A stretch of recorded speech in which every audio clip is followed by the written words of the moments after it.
Muy buenos días a todos, bienvenidos a este nuevo vídeo del canal de preparación del CFA. Mi nombre es Héctor Moedano y como os digo siempre es un verdadero placer estar con vosotros.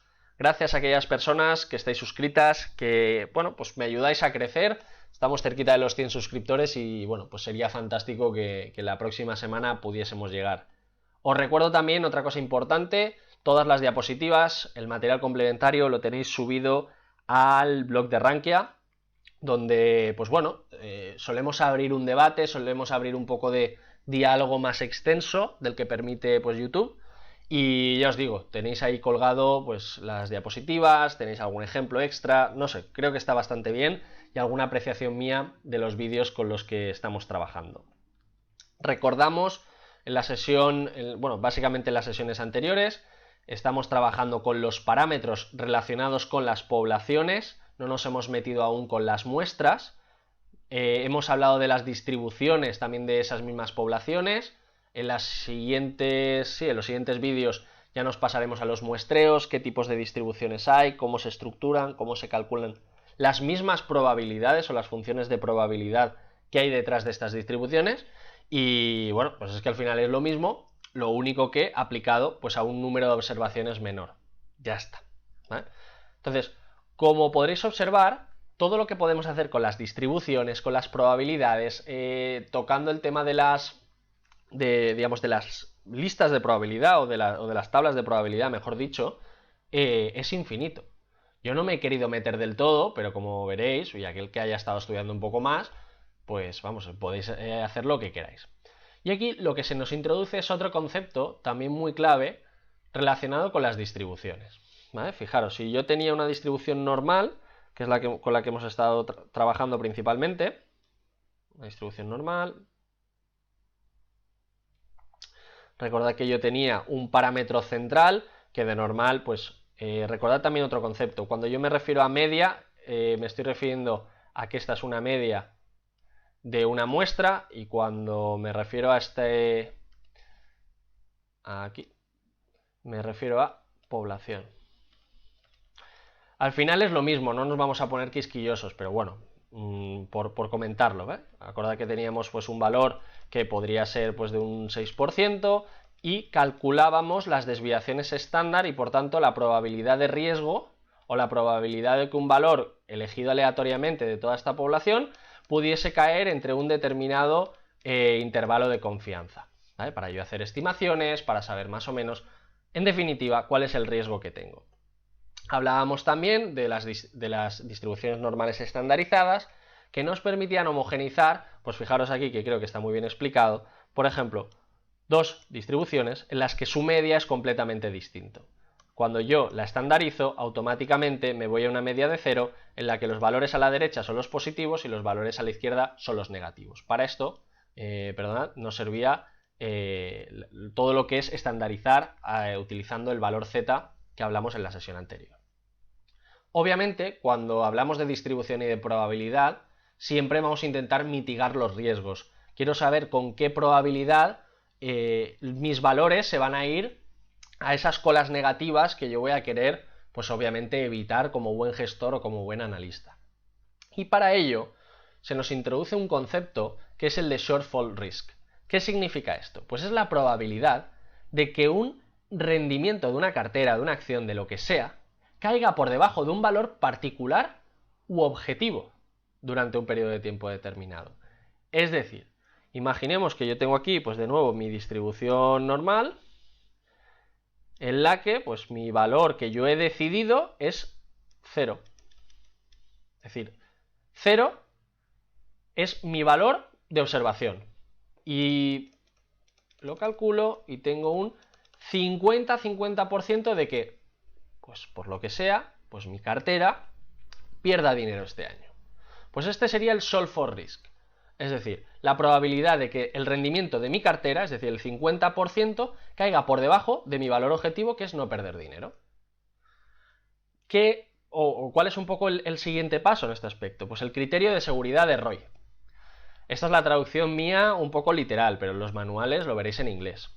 Y esto significa cuál es el valor mínimo que yo voy a aceptar dentro de tener en cuenta de que mi resultado de la cartera ha caído aquí, en la parte, digamos, que yo no estoy buscando. Es decir, bueno, vale, asumo que puedo perder dinero, pero voy a poner un nivel máximo, o en este caso un nivel mínimo aceptable, en el cual yo ya no quiero superar.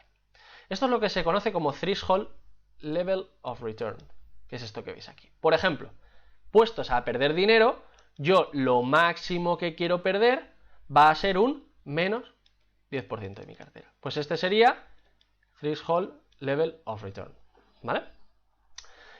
Y para entender o para saber cuál es el ratio entre la rentabilidad o si me vale la pena trabajar con estos niveles de probabilidad asumiendo que estoy perdiendo dinero, es decir, para saber cuál es la probabilidad de que mi cartera pueda caer aquí y que yo determine si vale la pena acometer esta inversión teniendo en cuenta de que puedo caer en una zona que no me compensa y que encima superar este nivel de riesgo máximo que yo le he querido determinar, podemos calcular el Shortfall Risk Rating, que es muy parecido al ratio de Sharpe, si os habéis fijado. La única diferencia es que esto de aquí, en vez de ser la tasa libre de riesgo, viene a ser lo que veis aquí, que es el Threshold Level of Return. ¿Cuál es la conclusión de esto? Que aquel portfolio que presente un mayor criterio de seguridad, lo que veíamos hablando, ¿no? Pues si tiene un mayor ratio de Sharpe, nos va a valer más la pena, pues en este caso es igual. Si tengo un mayor criterio de seguridad, tendré menor probabilidad de obtener resultados negativos. Aquí lo que teníamos era el resultado o la media de resultados del portfolio, la desviación estándar, y aquí lo único que tenemos que cambiar es el Threshold Level of Return por la tasa libre de riesgo. Tan sencillo como eso. ¿Vale? Por lo tanto, no es un concepto muy complicado, pero sí que lo quería explicar porque, bueno, creo que nos va a venir bastante bien. Y después, dos elementos que voy a explicar también rápidamente. No todas las distribuciones son normales, como podéis ver aquí. También existen distribuciones, pues bueno, logarítmicas o que tienen simetría o que tienen kurtosis en función de. Y pues una de ellas, o las más utilizadas, son las logarítmicas o log normal, que también se suele utilizar. ¿Cuándo se suelen utilizar las log normal? Pues muchas veces cuando los activos o las variables o los datos que estoy midiendo solo tienen, pues por ejemplo, valores positivos o solo tienen valores negativos. De normal suelen ser todos de positivos, pero bueno, para que veáis en los cuales, ¿por qué aquí estamos hablando de 0 y aquí pues nuestro valor central podrá ser 5, podrá ser 0 o podrá ser menos 12? ¿Veis aquí las diferencias? Tampoco me voy a parar mucho tiempo, con que sepamos el concepto creo que ya, pues bueno, nos damos con un canto en los dientes. Y por último, todo lo referente a las simulaciones de Monte Carlo, que nos vienen también muy bien para modelizar. Esto se hace con ordenador, esto no nos lo van a preguntar, pero bueno, nos lo podrían preguntar como algo teórico. Cómo se parametriza o cómo se suele analizar todos los posibles resultados que yo puedo obtener, pues midiendo datos, pues fijaros en una población, ¿no? Y teniendo en cuenta pues la interacción de los riesgos que yo le estoy metiendo, etcétera. Esto es lo que se conoce como una simulación de Monte Carlo. Y pues bueno, si lo buscáis en Google veréis que sale un gráfico como si fuese pues bueno, unas líneas que cada una tiene un resultado final con unas distribuciones distintas y bueno, pues lo que nos permite es conocer de una manera sencillita, bueno, sencillita no, con todo porque lo hace el ordenador, ¿no? Pero toda la complejidad que hay dentro pues se hace con un ordenador y por lo tanto no tenemos que dedicarle mucho más tiempo, ¿vale? Simplemente que nos quedemos con que la simulación de Monte Carlo es una técnica que está basada en la repetición múltiple, ¿vale? Podemos trabajar con miles y miles y miles de datos, en los que intentamos conocer todos los posibles resultados y llevarlos a una distribución y poder saber, pues oye, si la media de todos esos resultados que yo he intentado obtener ha sido positiva, ha sido negativa, y como digo siempre, con esa toma, o sea, con esos datos, tomar decisiones que yo como analista pues debo de tomar una decisión, ¿vale? Dicho esto, dejo aquí el vídeo. El siguiente sí que quiero explicar un concepto que probablemente sea bastante sencillito, que es el tema de la covarianza, ¿vale? Porque hemos estado hablando de variables aleatorias que funcionan, digamos, como una forma independiente, y ahora qué pasa cuando dos se juntan y cuál es, digamos, la teoría también de los portfolios eficientes. Lo veremos. Dicho esto, lo voy a dejar aquí, en el siguiente vídeo os lo subo todo completo. Recordad que si os ha gustado, pues lo podéis compartir, ayuda muchísimo a este canal. Y bueno, pues por supuesto, si podéis dejar un me gusta, que lo que hace es que el vídeo tenga más notoriedad y le pueda llegar a muchísima más gente como os está ayudando a vosotros. Dicho esto, un placer por mi parte y nos vemos en el siguiente. Un saludo.